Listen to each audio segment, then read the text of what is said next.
Good morning সবাইকে। এখন ঘড়িতে বাজে 7:40 আর আমি বেরোবো কাজের ক্ষেত্রে। তো যেটার জন্য ভিডিও করলাম, দেখো বাড়িতে কেউ নেই, পুরো শুনশান। দুটো বাচ্চা ছিল, দুটো বাচ্চা সব ছুটি গাড়িতে মামার বাড়ি গেছে। তো আমরা বাবারা মারা তো বাচ্চাদের ভালোবাসি ভীষণ। যখন বাড়িতে রাত্রে যখন আসি তখন বাড়িটা ফাঁকা, আর এখন সকালবেলা বাড়ি থেকে বেরোবো তাও ফাঁকা।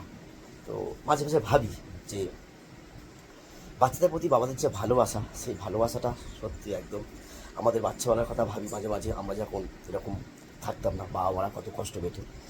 আর এখন এই মুহূর্তে যেহেতু আর এই যে আসছে আমার মানে বাচ্চা দুটো নেই, এরও ভালো লাগছে না। তোমার কেমন লাগছে বাচ্চা দুটো নেই? যদিও যদিও যখন রাত্রবেলা বাড়িতে আসি তখনও থাকে না, তখন একটু পড়তে যাই। আর এখন সকালবেলাও পড়তে যাই, তখন আমি কাজে বেরিয়ে যাই। তো সেই সময়টা সেইভাবে কাটছে না। একটু সকালবেলা বাচ্চাদের মুখগুলো দেখলে কি খেতে ভালো লাগছে না। তা ওরা তো দুজন বেশ ছুটি কাটাতে বেশ ভালোই আছে, কারণ ওদের তো পড়াশোনা করতে হচ্ছে না আর মায়ের বকুনিও শুনতে হচ্ছে না। তো ওরা বেশ ভালোই আছে।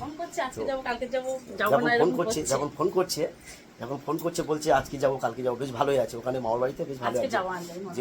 যেহেতু ওরা নর্মালি বা ছোটটা এই ফার্স্ট মানে এক জায়গায় গিয়ে রাত কাটাচ্ছে। ওরা বড়োটা কাটিয়েছে, কিন্তু ছোটটা আমাদেরকে ছেড়ে কোনোদিনও রাত কাটায়নি।